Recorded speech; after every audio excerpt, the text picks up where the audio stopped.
The title of Avinash's speech is Blueprint. Everyone, let's welcome Avinash.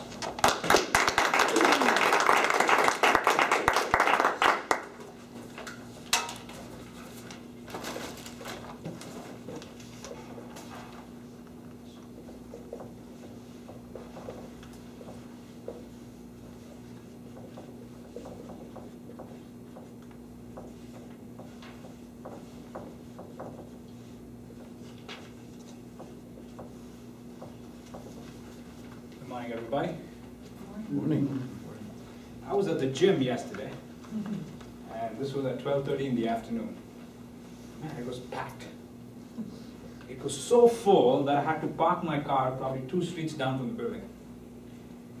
I had to wait for like 45 minutes to get onto a treadmill. I mean, there were about 8 to 10 treadmills. I had to wait that long to get on it, right? Now, cut back to exactly a year before. The same exact thing happened. The same number of people were there, if not more. And in fact, the same people were there. And I clearly remember having this conversation with a friend. By the 17th or the 18th of January, things started to taper down. And by the first week of February, it was all back to square one. So, I'm sure every one of us have had experiences like this, right? Where we were gung-ho about actually achieving something at the beginning of the year, and then somewhere along the line we lost our track, right? Let me try to get some opinions here. Let me start off with Cecil. Cecil, is there something that happened to you on a similar line, where you started off, wanted to do something and kind of tapered down? Yes. You don't mind sharing with us real quick? Sure. When I first, and I think I gave a speech about this last year, when I first realized how much learning was available on the internet, I signed up for every possible, anything that was even remotely interesting. I want to take that, I want to take that, I want to take that. It didn't take very long before the schedule became unmanageable. And I ended up being so enthusiastic, and then because I didn't manage my time well, that's how it kind of fell apart. Okay, I mean, legitimate reasons, right? Fine, you were excited about it, but you did not think it, right? That happened to all of us. Well, if I had to ask another person, Jason, what similar experiences have you had? Similar to Cecil, last year I wanted to learn some programming languages. And I tried to look at some online courses. And I found that online there was also Facebook and YouTube. And that derailed the whole thing. Cool. Well, legitimate reasons, right? So let me tell you my story. At the beginning of last year, I made a couple of resolutions. I didn't write down anything or something. In my mind, I said, okay, I'm going to be living a little healthier. I'm going to be running a lot more. I'm going to be doing good at my job. I'm going to be happy with what I'm doing, right? And on an average, if I look at it, I kind of did okay. I kind of was able to do most of it. But am I happy about it? No, I'm not. I mean, what am I saying? I mean, I'm supposed to be happy, right? I'm supposed to be jubilant about what I did. I'm not happy. Jason and Cecile are not happy about what they did because they couldn't achieve what they're doing. So both of us are unhappy at the end, right? And the more I think about it, I think the underlying reason for why we're unhappy is probably the same, right? There's a common perception that says your thoughts leads to your feelings lead to actions, and actions leads to results, right? That's true. I mean, we are what our thoughts are, right? So we have feelings, those thoughts leads to feelings, and then we act upon it, and then which gives us either favorable or unfavorable results. But if you actually think about it, what if our thoughts itself is wrong, is not right? You know, more often than not, we actually get influenced by what we see around us, right? We are products of a society. We base our thoughts on what we see around us, but never do we actually take a moment to introspect, to kind of take that step back and see who we really are.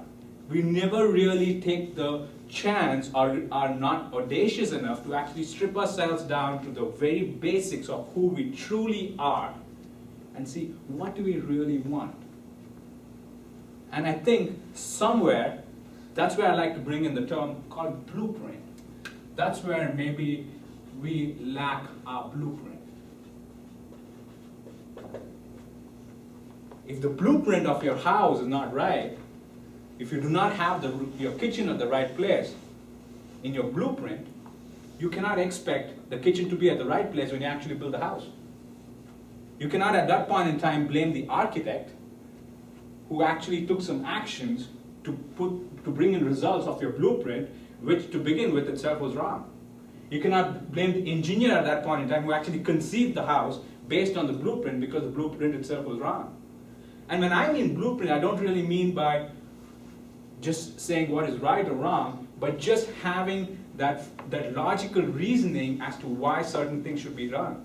For example, if you just take the same kitchen example, right, you want your kitchen to be at the right place, but 2 or 3 years down the line, if you're not happy with it because you don't have enough sunlight in your kitchen, you're too late at that point. I mean, you might have to shell out a lot of money to kind of modify your house, but if you had actually gone through the thought process after saying, hey, would I actually be happy with it? You would have gone the other way, right? A college student, most of them drop out of college because I know it's their teenage years, in spite of knowing the fact that school actually would lead to a better prospect in their life. They know that, but actually, if one comes to know the real purpose of going to a college, which is to obtain education, and why would anybody want to be educated? Because their thought process, their logical reasoning, the ability to rationalize things would actually change through education, then everything would fall into place. That itself is the first step towards getting educated, because then none of your subjects would seem to be harder, because all these subsequent steps would actually fall into place. Because you know that your thoughts are in the right place, then you would actually have the right feelings towards getting educated. You would take all the necessary actions that you would have, and then of course you would have your results, right? So normally during our New Year resolution, we are motivated about things that we truly do not want. Whether we achieve it or not, that's a different issue. But if we are actually motivated towards actually having the right blueprint, then we would have phenomenal thoughts, we would have genuine feelings towards stuff, we would have focused actions, and we would have happier results. The world would be a more happier place if everybody knew what they really wanted. So this year, I hope you go ahead and find your blueprint. Thank you.